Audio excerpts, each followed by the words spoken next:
Hi student.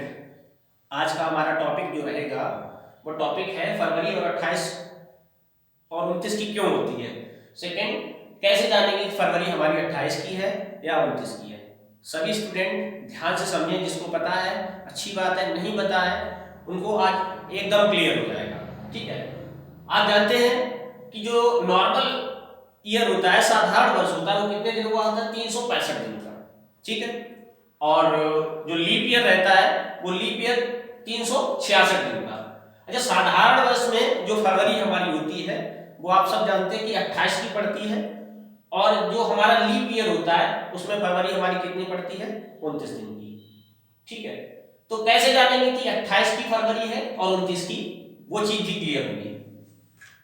पहला point हम लेते हैं फरवरी और 28 और 29 की क्यों।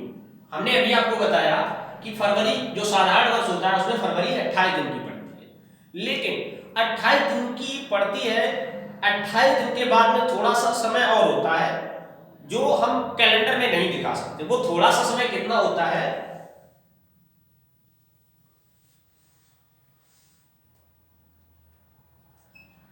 365 दिन और 6 घंटे।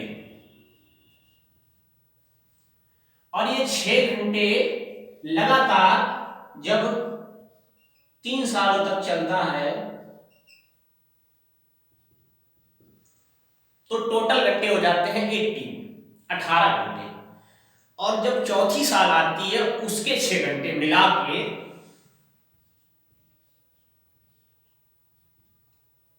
टोटल घंटे बनते हैं जाके 24।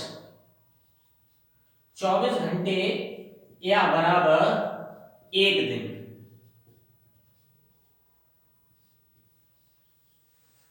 24 घंटे बराबर एक दिन। अब ये एक दिन बन गया हमारा चौथी साल में, इसीलिए जो चौथी साल आती है, चौथी साल में एक दिन फरवरी में एडजस्ट कर दिया जाता है, तो फरवरी पड़ जाती है कितने की? 29 डेज की, 28 से 29 दिन की। और बाकी के 3 सालों तक लगातार 28 28 28 की पड़ती है, चौथी साल में 29 की हो जाती है। क्या रीजन रहता है? अभी हमने आपको समझाया कि 6 घंटे नॉर्मल जो वर्ष होता है, साधारण वर्ष होता है, उसमें 365 दिन होते हैं, लेकिन 6 घंटे वो हम कैलेंडर में नहीं दिखा सकते। 6 घंटे 3 सालों तक 18 घंटे हुए जाके, उसके बाद चौथी साल के 6 घंटे मिला के हो गए टोटल 24 घंटे। 24 घंटे बन गया एक दिन। ये एक दिन उठा के हमारा फरवरी में ऐड कर दिया जाता है, इस वजह से फरवरी हमारी 28 से 29 की पड़ जाती है। अब सोचिए जरा, जिसका बर्थडे यानी जन्मदिन 29 फरवरी को रहता होगा, तो वो बच्चे का जन्मदिन 3 सालों के बाद चौथी साल में आता होगा, यानी कि 4 साल में केवल एक बार जन्मदिन मनाता होगा। ठीक है, फर्स्ट तो ये होगा। सेकंड हम देखते हैं, आई होप सबके समझ में आ गया होगा कि फरवरी 28 और 29 की क्यों होती है। दूसरा है कैसे जाने फरवरी 28 और 29 की है। अब कोई भी सन अगर आपके सामने दिया गया है या चल रहा है, प्रेजेंट टाइम सन चल रहा है 2023 सेंचुरी जो चल रही है, तो पूरी पूरी जो सेंचुरी चल रही है, माना कि अभी 2023 चल रही है, ये जो सन है ये लीप ईयर है या साधारण वर्ष है? लीप वर्ष है या साधारण वर्ष है, कैसे पता करेंगे? लास्ट के आप 2 डिजिट लेंगे, लास्ट के 2 डिजिट लीजिए, ओनली लास्ट के 2 डिजिट। लास्ट के 2 डिजिट लेने के बाद इसको आप 4 से डिवाइड करेंगे। अगर पूरा पूरा भाग जा रहा है, कुछ भी रिमाइंडर नहीं बच रहा, कुछ भी शेष नहीं बच रहा है, तो आपकी फरवरी 29 की है। देखते हैं इसमें 4 का पहाड़ा आपको आना चाहिए, यानी 4 का टेबल आना जरूरी है, तभी आप निकाल पाएंगे फरवरी 29 की है या 28 की है। अब देखिए इसमें 4 से जब हम डिवाइड करते हैं तो 4 5 या 20 आता है, और रिमाइंडर कितना बच रहा है? 3 बच रहा है रिमाइंडर।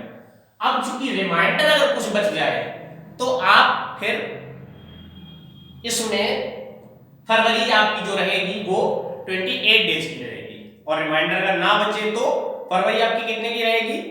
29 की।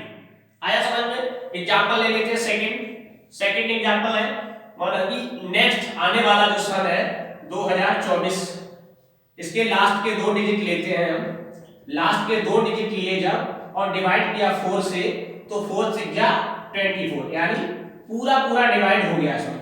अब कुछ भी शेष नहीं बच रहा है। जब कुछ भी शेष ना बचे तो फरवरी हमारी कितने दिन की पड़ेगी? 29 डेज की। और इसमें कितने दिन की पड़ेगी? फरवरी 28 डेज की।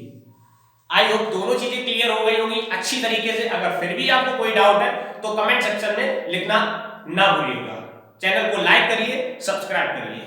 Thank you.